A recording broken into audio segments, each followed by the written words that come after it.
በጣም ብዙ የሚያማምሩ መልክ ያላቸው ውበት ያላቸው ቁመና ያላቸው በጣም ደስ የሚል ስብዕና ያላቸው ሴቶች ሳያገቡ ለምን ረጅም ዓመት እንደሚቆዩ ወይ ደግሞ ሳያገቡ ቆመው ለምን እንደሚቀሩ ወይ ደግሞ ለምን ባል እንደሚያጡ ነግራቸዋለሁ። ወይ ደግሞ በጣም ሀብታም ስነ ስርዓት ያላቸው ጥሩ አለባበስ ያላቸው ጥሩ ሰውነት ያላቸው ጥሩ ነገር ያላቸው ባለሀብት ወንዶች ወይ ደግሞ በቃ የትኛውም ይሁን የወንዳ ወንድ ካራክተር ያላቸው በጣም ጥሩ ስብዕና ያላቸው ወንዶች አንዳንዶቹ ባል ሳያገኙ ለምን ቆመው እንደሚቀሩ ነግራቸዋለሁ። እስከ መጨረሻው ድረስ ተከታተሉ። መንግስታት ለምን ይመስላችኋል ወደ ገጠር ወደ ገበሬው ዘንድ ሲሄዱ የሚያምረው ሱፋቸውንና ከረባታቸውን አውልቀው ወደ ገበሬው ዘንድ ከገበሬው ጋር ተመሳስለው ለማውራት የሚሞክሩት? በዛ ሰው ልብ ውስጥ ተቀባይነት እንዲያገኙ ወደ የትኛውም ቦታ ላይ ሄደው ያን ነገር የሚያደርጉት ለምንድን ነው ብላችሁ ካላችሁ በዛ ሰው ልብ ውስጥ ተቀባይነትን እንደማግኘት ነው። ከሀገሩ ማህበረሰብ ጋራ ከሀገሬው ህዝብ ጋራ ተመሳስሎ ለመኖር ነው። ተቀባይነት የሚኖራቸው ከነዛ ከሀገሬው ህዝብ ጋራ የተመሳሰለ ንግግር የተመሳሰለ የሆነ ነገር ሲኖራቸው ብቻ ነው። ያ ነገር ከሌላቸው በታሪክ እዛ ሀገር ላይ ንጉስ ሆኖ የመኖር እድላቸው በጣም ሲበዛ አናሳ። በመጽሐፍ ቅዱስም ሐዋርያት እነ ቅዱስ ጳውሎስም እነ ቅዱስ ጴጥሮስም ደቀ መዛሙርቶቹ አንዳንድ ቦታ ላይ ምን አይነት መንገድ ሲጠቀሙ ነበር ብላችሁ ካላችሁ ከሀገሬው ህዝብ ጋር የሀገሬውን ሰው በመምሰል ባህሉን ሃይማኖቱን ወይ ተንበርክኮ በመሄድ ወይ ደግሞ እርስ በርስ በጥፊ በመመታታት በሆነ ነገር ብቻ በራሳቸው ቴክኒክ ትውልድን ሲያስተምሩ ነበር። በጣም የምታምር ሴት የምትፈልገው ወንዳል ይሄን ነገር ልነግራችሁ። በጣም የምታምር ሴት የምትፈልገው ወንዳል በዛው መጠን ደግሞ አይመጥነኝም ብላ ስለምታስብ አንዳንድ ጊዜ ከምትፈልገው ወንድ ራሱ በጣም 100,000 ኪሎ ሜትር ርቃ በራሷ ዓለም የሆነ ቦታ እንደምታበራ ፀሐይ እዛ ቦታ ቁጭ ትላለች። እዛ ቦታ ተቀምጣ የምትፈልጋቸውን ሰዎች የማግኘት እድሏ በጣም አናሳ ነው። ለምን ብላችሁ ካላችሁ የምትፈልገው ሰው ያለው በሰው መካከል ነው። እሷ እንደፈለገችው ላይለብስ ይችላል፣ እሱ እንደፈለገው ላትለብስ ትችላለች።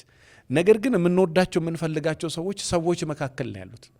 በተለይ ዝቅተኛው ማህበረሰብ እሷ በጣም ላይ ወጣ ሀብታም ሚሊዮነር ወንድ ብትፈልግም በጣም የሆነ ትልቅ የሆነ ስታተስ ላይ ያለች ብትመስልም እንኳን ያን የምትፈልገውን ሰው የምታገኘው የት ውስጥ ነው ካላችሁ ሰው ውስጥ ነው። ስለዚህ ወደ ምን መግባት አለበት? ወደ ሰው። በዓለማችን ትልቅ ቢሊዮነሮች ዓለማችን ላይ ትልቅ ኩባንያ ያላቸው ትልቅ ፋብሪካ ያላቸው ትልቅ ነገሮች ባለቤት የሆኑ ሰዎች ገንዘባቸው ያለው የት ነው? ህዝብ ጋር። ከህዝብ ጋር ገንዘብ ለማግኘት ምን መሆን አለባቸው? ወደ ህዝብ ጋር መሄድ አለባቸው። ወደ ህዝብ ጋር ለመሄድ ደግሞ ህዝቡ የሚፈልገውን ነገር ይዘው ወይ ዘይት በለኝ ወይ ስኳር በለኝ ወይ ሞባይል በለኝ አቅሙ በፈቀደው የሚፈልገውን ነገር ይዞ ወደዛ መሄድ አለበት። እንደዛ ከሆነ እሱ ደግሞ የሚፈልገውን ነገር ከዛ ይዞ የመመለስ እድሉ በጣም ከፍ ያለ። ቆንጆ ነኝ መልኬ ብቻ በቃኝ ብላ ራሷን የሆነ ተራራ ላይ ያስቀመጠች ሴት መቼም ቢሆን የማግባት እድሏ የዘገየ እንደሆነ መረጋገጡ አይቀርም። የተረጋገጠ መሆኑ ምንም የማያጠራጥር። ዞሮ አንድ ሴት ለማግባት ከፈለገች መሰረታዊ ማድረግ ያለባት ነገር አለ። አንድ ወንድ ማግባት ከፈለገ መሰረታዊ ማድረግ ያለበት ነገር አለ። የምትፈልገውን ነገር ማግኘት ይሄ እስስትን ብዙ ጊዜ እንሰድባለን አይደለም? የሚገርም ጥበብ ግን ያላት እስስት ናት። የሚገርም ጥበብ ያላት። እኛ ብዙ ጊዜ የራሳችንን መንገድ ቀይሰን በቃ በራሳችን መንገድ እንሰማ ብለን ስለምናስብ ከሰዎች ጋር ክርክር ጭቅጭቅ እንፈጥራለን። ወዳጄ ያ ክርክርና ጭቅጭቅ ደግሞ የሆነ ልዩነት ይሆናል። ልዩነት ደግሞ ግድግዳ ነው። ድልድይ ደግሞ አንተና የምትፈልጋትን ሴት የሚያገናኝ ነው። አንቺና የምትወጂውን ሰው የሚያገናኛችሁ ድልድይ እንጂ ግድግዳው አይደለም። ግድግዳውን ማፍረስ ከፈለክ በአንቺና በሱ መካከል ልዩነት አለ። ልዩነቱን እኔ ባልኩትም ይሁን እሱ ባለውም ይሁን መስማማት። እኔ በጣም ብዙ ጊዜ ባልና ሚስቶች እመክራቸዋለሁ። እድሜ ልክ ከሰው ጋር በሰላም መኖር ከፈለጋችሁ እመኑኝ እኔ ብቻ ያልኩት ይሁን ብላችሁ አትጨቃጨቁ። አንዳንድ ጊዜ እናንተ ያላችሁት ይሁን፣ አንዳንድ ጊዜ እናንተ ያላላችሁትም ይሁን። በሰላም መኖር ከፈለጋ አንተና የሆነ ሰዎች መታረቅ ሀሳባችሁ ማስታረቅ ከፈለጋችሁ አንተ ያልከውም ይሁን ሰዎቹ ያሉትም ይሁን አንተ ብቻ ያልክበት የሚሆንበት ቦታ ላይ በሰላም በደስታ በፍቅር መኖር አትችልም። ፍቅር ብቻም ከሆነ ደግሞ እኔ ብዙ ጊዜ እላችኋለሁ እንደውም በጣም ቤታችሁ ፍቅር ብቻ ያለ ሰዎች ፍቅሩ ራሱ ይሰለቻል። ፍቅሩ ራሱ መሰለቻቸት ይፈጥራል። አንዳንድ ጊዜ በመካከል ላይ የሆነ ራሳቸው ይሄ የዓለም መንግስታት ይጠቀማሉ። ምን አይነት ስትራቴጂ ይጠቀማሉ መሰላችሁ? የሆነ ሀገር ላይ በቃ ሀገሪቷ ላይ ትንሽ የተወሰነ ትኩረት ለመስረቅ ከፈለጉ ህዝብ እንዳይነሳሳባቸው አንድ ነገር ያደርጋሉ። ያ የሚያደርጉት ነገር ምንድነው? ከዚህ በኩል እየተወረርን ነው፣ ጠላት እየገባብን ነው ምናምን ብለው የሆነ ኮሽታ ይፈጥራሉ። ከዛ በኋላ ውስጥ ለውስጥ ግርግር ላይ የነበረው ትኩረቱ እንዳለ ሰብሰብ ቢልና እዛ ጠላት መጣብን የሚለው ቦታ ላይ ይሆናል። ከዛ የተነሳ የሁሉም ሱቅ ትኩረት ሰበሰቡ ማለት ነው። ከዛ በኋላ በሰላም መሩ ማለት ነው። ድጋሚ ውጥንቅጡ ልክ ሲጠፋ አንዳንድ ባሎችም እንደዛ ይመራሉ። እኔ ይሄን ቴክኒክ ከየት አመጣው ይሄን መጽሐፍ እንዴት አነበበው ብዬ የተገረምኩበት ባል አለ። የሚጠቀማቸው እያንዳንዷ ነገር ይሄ መንግስታት ነገስታት የሚጠቀሙት ነው። ሚስቱም እውነትም እሱ ባል ባይሆን ኖሮ ሚስቱ ራሱ የምትመራለት ሴት አልነበረችም። ከየት አመጣው ይሄን የፍልስፍና መጽሐፍ የት አነበበው? በጣም ጥቂት በዓለማችን ላይ የሚገኙ መጽሐፍቶች ላይ ያለ ሚስጥር ነው። ብዙዎች አግኝተውታል፣ ግን በዛ ደረጃ ሁሉ ጋር ደረሰ የሚባል አይደለም። አንዳንዱ የህይወት ፍልስፍና አንዳንድ ቤት ላይ ታያላችሁ። ከየት አመጣው ብለህ ስትል እንዲህ አይነት የቢዝነስ መጽሐፍ አለ፣ እንዲህ አይነት የብርሃንና መጽሐፍ አለ። መጽሐፈ ሄኖክን አንብቤ ነበር፣ መጽሐፈ ሲራክን አንብቤ ነበር፣ መዝሙረ ዳዊትን በጣም በተደጋጋሚ ከልጅነቴ ስደግም ነበረ። አንዳንድ ጥበቦች የነገስታት ጥበብ እንጂ የተራ ግለሰብ ጥበብ አይደለም። እና ሚስቶቻቸውን ከያዙባቸው መንገዶች አንዱ እሱ ነው። ነገስታት አንዳንድ ቴክኒክ ይጠቀማሉ የሚፈልጉትን ነገር ለመግዛት ሲሉ። ልክ ይሄ የጂማው ንጉስ ለአጼ ምኒልክ አደረገ እንደሚባለው ሌሎቹ ተቀጥቅጠው ልክ ሲገብሩ ሲገዙ፣ እሳቸው ግን በጣም ጥበበኛና አስተዋይ ስለነበሩ የሚኒሊክ ጦርም ከባድ ስለነበረ ምን አደረጉ ይባላል መሰላቸው? እሳቸው እጅ መንሻቸውን፣ ወርቁን፣ ግመሉን፣ ፈረሱን፣ የዝሆን ጥርሱን ቀድመው ለንጉሱ መገበሪያ ሰጡ ይባላል። እጅ መንሻውን ሰጡ። ከዛ በኋላ ንጉሶ 1000 ዓመት ይንገሱ፣ እንወዶታለን፣ የጅማ የዚህ ሀገሬ ሰው እንወዶታለን፣ በየአመቱ ይሄናና ከዚህ የተሻለውን ግብር እናስገባለን አሉ። ቃል እገባላለሁ የኔ ሰራዊቶች ያንተን አገር አይረግጡም፣ እንደፈለግከው አድርገህ ግዛ፣ ወንድሜ ነህ ወዳጄ ነህ አሉትና ቃል ኪዳን ገቡለት ይባላል። እንግዲህ ይሄንን ቴክኒክ አንዳንድ ባለትዳሮች ቤት ያለው ሚስቱ ሳትበላው በፊት ቀድሞ እጅ ይሰጣል። ይሄ ትልቅ አስተዋይነት ነው። የእውነት በጣም ትልቅ ጥበብ ነው። ሚስቱ ሳትበላው በፊት ቀድሞ እጅ የሚሰጥ ወንድ በጣም ጀግና ነው። ባለቤቷ ሳይበላት በፊት ቀድማ ለባለቤቷ እጅ የምትሰጥ በጣም ጥበበኛ፣ በጣም አስተዋይ ሴት ናት። ቤት ደግሞ የሚመራው በጥበብ ነው። እኛ ደግሞ የጎደለን ሌላ ነገር አለ። የዚህ ዘመን ሴት በጣም ቆንጆ ናት ብያቸዋለሁ። ጥበብ ነው የሚጎላት። ሁሏም ማለት አይደለም። በጣም ሲበዛ ስማርት ሴቶች አሉ። በዛው መጠን ደግሞ ጥበብ የጎደላቸው ሴቶች አሉ። ዞሮ እድሜ ልክሽን ቆመሽ መቅረት የማትፈልጊ ከሆነ እባክሽን አንቺ የምትፈልጊው ነገር ምንድን ነው? መልኩ የሚያምር ወንድ ነው? ሀብታም ወንድ ነው? ቁመና ያለው ወንድ ነው? ባል ነው? ዘር መተካት ነው? ምንድን ነው የምትፈልጊ? ወዳጄ የምትፈልገው ምንድን ነው? ሚስት ነው? ቆንጆ ሴት ነው?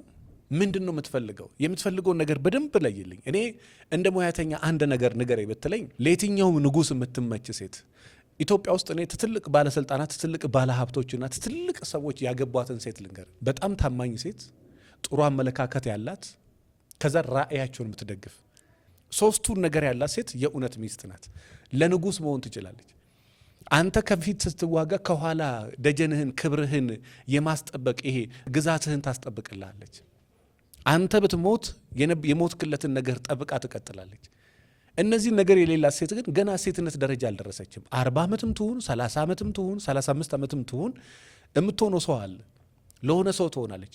እኔ ጀግና ነኝ፣ ትልቅ ህልም አለኝ፣ በጣም ጠንካራ ሰው ነኝ፣ ሃይማኖት አለኝ፣ ባህል አለኝ፣ ሀገር አለኝ፣ በጣም ትልቅ ኃላፊነት አለብኝ ብለህ የምትል ባለሀብትም ዲፕሎማትም ትልቅም ሰው ማግባት ከፈለክ ከሴት ራእይዋን፣ አመለካከቷን፣ ታማኝነቷን፣ ያንተን ዓላማ መደገፏን በደንብ አጥና።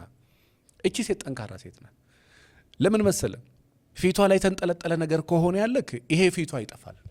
ፊቷ ሲጠፋ አንተ ትጠላታለህ። አንተ ስትጠላት ደግሞ አንተ ድምጥማጥን ታጠፋለች። ምክንያቱም እየተጠላች መኖር ሴት ልጅ መታገስ አትችልም። የማትወደድበት የማትፈለግበት ቦታ ላይ መኖር አትችልም። አንተ ያ ነገር ሲጠፋ አንተ ጋር ያለው ነገር ስለሚጠፋ፣ አንተ ጋር ያለው ሲጠፋ ደግሞ ያኖራት አንተ ጋር ያለው ስለሆነ አንተ ድራሽ መጥፋት አይቀርም። ዞሮ እኔ ሴቶች ልብ ግዙና እነዚህን መሰረታዊ ነገሮች ይኑሩሽ። ባለቤትሽን እንደ ባልነት ራስነቱን ካልተቀበልሽ መቼም ሚስቱ ልትሆኝለት አትችይም። ራስነትህን የማትቀበል ሴት መቼም ቢሆን ሴት አትሆንም፣ መቼም ሚስት አትሆንም። ልንገርክ፣ እደግምልሃለሁ፣ ራስነትህን የማትቀበል ሴት መቼም ቢሆን ያንተ ሚስት መሆን አትችልም። ብትሆንም ለተወሰነ ጊዜ ነው። ከሆነ ጊዜ በኋላ መበጣበጥ ይመጣል። ለምን? ያንተን ራስነት አምና ስለማትቀበል። ሴቶች ግን ማግባት የምትፈልጉት ወንድ ካለ፣ የእውነት ባለትዳር ሴት መሆን የምትፈልጊ ከሆነ ወደ ሰው ለመቀላቀል ሞክሪ። ራሷን የሆነ ተራራ ላይ ሰቅላ በቃ ልብስ ካልለበሰ መኪና ካልነዳ እንዲህ ካልሆነ ብላ ራሷን ከሰው ነጥላ የሆነ ፕላኔት ላይ ነው ያለችው። ዝቅ አላለችም። ዝቅ ብለሽ እኮ የምትይዙ ነገር ይዘሽ እኮ ከፍ ማለት ትችያለሽ። ወንዱም አንተ ሚስት ያለችው ህዝብ መካከል፣ ሰው መካከል፣ አንተ ራስን ሰቅለ የሆነ መኪና ውስጥ ታሽገ እዛ የሆነ ቦታ ላይ ሚስት ያለችው የሆነ ቦታ አንተ ያለ ሆነ የሆነ ቦታ ቤት በኩል ትገናኛል። ድልድይ መኖር አለበት ኦፍኮርስ ምንም ጥያቄ የለውም። ነገር ግን የግድ ያንን ድልድይ መስራት ይጠበቅብሃል አይጠበቅብም? አንዳንዴ መሄድ በሚገባ መንገድ ወደምትፈልገው ነገር ሄደክ ያንን ነገር ወደ ራስ ማምጣት አለብን። ድልድይም በለኝ በባህርም በለኝ ድልድዩን ራስ ገንብተህ በተገነባ ድልድይም በለኝ በሰውም በምንም በለኝ ብቻ ቤትም በኩል ይሁን አንተ ወደምትፈልገው ነገር ሄደ የምትፈልገውን ነገር ወደ ራስ ማምጣት አለብን። ሴት ልጅም ከሆነሽ ቆመሽ እንዳትቀሪ የምትፈልጊ ከሆነ ፕሊስ እባክሽን በጣም በዓለማችን በሚሊዮን የሚቆጠሩ ሴቶች ያገቡት ወደ ሰው መካከል ሄደው የሚፈልጉት ከሰው ጋር ተመሳስለው እንደ ቀድሞ ይሄ ግርግዳ በአንቺና በወንዶቹ መካከል ሰፊ የካልቸር ልዩነት፣ አንቺ የውጭ ሀገር ሴት ባለቤትሽ የሀገር ውስጥ የገበሬ ልጅ በቃ ሰፊ ይሄ ካልታረቀ እድሜያችሁ በጣም ነው ይባክ ነው። ወንዱ የሚፈልገው ሌላ ሴት፣ ሴቷ ያለችው ሌላ ቦታ፣ ወንድሙ የሚፈልገው በጣም ጨዋ በጣም ስነ ስርዓት ያላት በጣም እንትን፣ ሴቷ ደግሞ ሌላ ቦታ። በጣም እንደዚህ በተላለፍ ነገሮች አሉ። ሶ እኔ ሴት ልጅ ቆማ እንዳትቀር ማድረግ ያለባት በጣም ወደ ብዙሃኑ ወደ ሰዎች ዘንድ መሄድ፣ ትልቅ ነው ትንሽ ነው አጭር ነው ረጅም ነው ከመልኩ ላይ ተገላግላ ሰውነቱን ለማየት መሞከር። እንደዚህ አይነት አመለካከት በውስጥ ካለ እንደገና ራሷን ሼፕ ማድረግ፣ ከዛ ወደ ብዙሃኑ ሰው ሄዳ የምትፈልገውን ባል መምረጥ፣ እድል መስጠት፣ ማውራት፣ መጫወት፣ መናገር፣ መነጋገር፣ ከዛ በኋላ የምትፈልገውን ወንድ በማምጣት እንደምትፈልገው አይነት አርጋ መስራት ትችላለች ወይ? ትችላለች። ይሄን ካላረገችስ በጣም ኩል ወንድ ራሱን የቻለ እንዲህ እኔ ደግሞ እንደዚህም ስላችሁ አደራችሁን፣ ይሄ ሀሁ የምታስተምረው ወንድ አግቢ አይደለም። ገና ልጅነቱን ያልጨረሰ ወንድ አግቢ አላት። መጀመሪያ ለራሱ ወንድ መሆን መቻል አለበት። ግን ይሄ ገና ሀሁ የምታስጠናው እንዲያርግ ማትለው ራሱ ወንድ በትክክል አልሆነም። ቢገባም አንቺ በቃኝ ባትውስቱ በቃኝ ብሎ ጥሩ ይወጣል። አንድ በጣም በአንድ ዘመን የዛሬ 3 ዓመት ነው 4 ዓመት በጣም ልዕልት የሆነች ሴት መርጦ አገባ እና የሚገርማችሁ እሱ አልፈልግህም አላለችው። ራሱ ጨንቆት ነው በቃ ጥሏት የጠፋው። ለምንድን ነው ጥሏት የጠፋው? ሁሉም ሰው አንተና እሷ እኮ አትመጣጠኑ፣ በጣም ታምራለች እኮ ይሉታል። እሷ እኮ በጣም ኩል ናት፣ በጣም ጥንቁቅ ናት እኮ፣ እሷ እኮ በዶላር ነው የሚከፈላት። በቃ ራሱ ጨንቆት ራሱ ላይ ኢንቨስት አድርጎ ባለመስራቱ፣ ሌላው ቢቀር በራስ መተማመኑን ባለመገንባቱ ልጅቷን ጥሏት የጠፋ እሱ ነው። ነጥቤ ግን ምንድን ነው ሴቶች፣ እኔ ወንድ ልጅ የሚፈልገውን ባህሪ ቢኖርሽ የመጀመሪያ፣ ከዛ ቀጥሎ ደግሞ ትንሽ ወደ ሰው ጠጋ ብትይ፣ ይሄ ንቀቱን ብታስወግዱ፣ ራሷን እዛ ተራራ ላይ ሰቅላ ምንድን ነው እዛ ያደረገሽ? መቅላትሽ ነው? እሱ የሚበላሽ ነው? ቆዳ ነው? የሚጨማደር ነገር ነው? ልብስ ነው? ልብሱ የሚያረጅ የሚቀደድ ነው? ሰው እዛ ደረጃ ያደረሰሽ ምንድን ነው? ስልጣን ነው? ምንድን ነው? እኔ እላይ እያሉ ቅድም ብዬ ይሻለሁ ገበሬ መስሎ የሀገር መንግስታት ለምን ለብሰው ይሄዳሉ? ትልቅ የከተማ አስተዳደሮች ወደ ገጠር ሲሄዱ ለምንድን ነው ሱፍ የማይለብሱት? በታሪክ ወደ ገጠር ሲሄድ ሱፍ የሚለብስ የለም። አለበለዚያ ይሄ ከካልቸራችን ከባህላችንም አይደለም ይባላል። በሌላ አይን ነው የሚያዩት። ከዛ የተነሳ ከነሱ ጋር የሚሄደውን ልብስ ለብሰው ነው ወደ ገበሬው ዘንድ የሚሄደው። ስለዚህ ሴቶች የእውነት ማግባት ከፈለግሽ በተቻለሽ መጠን ወደ ሰው ጠጋ፣ ከዛ የምትፈልጊው ወንድ ያለው ሰው መካከል ነው። ከዛ ማውጣት ትችያለሽ። አውጥተሽ ወዴት ታደርሻለሽ? ወደ ምትፈልጊው አለባበስ፣ ወደ ምትፈልጊው ስታይል። አለበለዚያ ግን አንቺና ወንዶቹ እንደተራራቃችሁ ረጅም ዓመት ይፈጠራልና አንቺ ምትሲው ደግሞ ወንድ ሀገር ውስጥ ላይኖር ይችላል። መጨረሻው ይሄው ነው የሚሆነውና መቼም የሆነ ነገር ይከፍትላችኋል። አይምሯችሁን በተለየ መንገድ እንድትረዱ ያደርጋችኋል ብዬ አስባለሁ።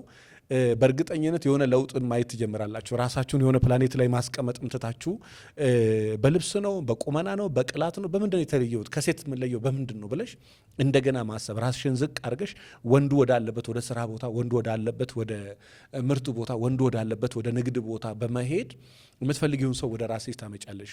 ይሄ ረጅም ብቻ ብለሽ ሳይሆን አንዳንድ ጊዜ አጭርም፣ ቀይ ብቻ ብለሽ ሳይሆን አንዳንድ ጠይም፣ ይሄ ፍሌክሲብል በመሆን ድርቅ ብሎ በቃ እንዲህ አይነት ነው ብሎ በማለት ነው። ምክንያቱም እሱም ራሱ በገባሽ ልክ ነው እንደዛ ያልሽው።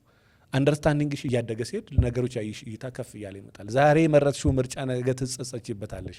ስለዚህ ሴቶች ከሆናችሁ ይሄን ነገር በደንብ አስተውሉና ፍሌክሲብል ለመሆን ሞክሩ። ይሄ ግግም ድርቅ አትበሉ አንድ ነገር ላይ። በቃ እንዲህ ካልሆነ ብለሽ ረጅም ዓመት ጊዜሽን አትግደይ። በመንቀሳቀስ ለችሎን ብለሽ በመምረጥ ፍቅር ከፍም ዝቅም ይላል። ዛሬ ንድድ ባትይም ነገ ንድድ ልትይለት ትችያለሽ። ይሄን ነገር አስተውይ ለማለት ወዳለው። ክፍለ ሀገርም አዲስ አበባ ውጭ ሀገርም ያላችሁ ያላገባችሁ ወጣት ሴቶች፣ አረብ ሀገርም ያላችሁ ካላችሁ በኦንላይን ስልጠና ከሐምሌ 3 እስከ ሐምሌ 7 የተዘጋጀ በጣም የሚገርም ስልጠና አለ። በተለይ ያላገባችሁ ወንዶችና ያላገባችሁ ሴቶች ብዙ ነገራችሁን ያስተካክልላችኋል። አግብታችሁ ነገ ከመቃጠል ከመቆሳሰል ማቶንህን እንደ ባል እንደ ወንድ ማታይህን ሴት አግብተ እየተቃጠልክ ከምትኖር ነገ የማይሆንሽን ወንድ አግብተሽ እየማገጠብሽ እያቃጠልሽ እየረገጠሽ ከምትኖሪ አሁን ማስተካከል የሚገባሽን ነገር በማስተካከል ጥሩ ህይወት መኖር ትችያለሽ። ለዚህም ደግሞ ከሐምሌ 3 እስከ ሐምሌ 10 ያለው የሐምሌው ስልጠና በጣም ብዙ ነገር ያግዝሻል። ባለትዳር የሆናችሁ ደግሞ ይሄ ጭቅጭቅ ሰልችቷችሁ ቤታችሁ ነገር አለመከባበር፣ አለመደማመጥ፣ አለመተሳሰብ የበዛ ቤታችሁ እየፈረሰ እንደሆነ እርግጠኛ ሁኑ። ቤትህን አተ ክብርህን አተ ልጆችን አተ ከምትኖር ይሄ ስልጠና በጣም ብዙ ነገር ያግዛል። ቤትን ማዳን ትችላለህ። 09774050 ላይ ደውላችሁ ተመዝግቡ። ከሐምሌ 3 እስከ ሐምሌ 30 የሚቆይ የአንድ ወር ስልጠና ነው። አመሰግናለሁ።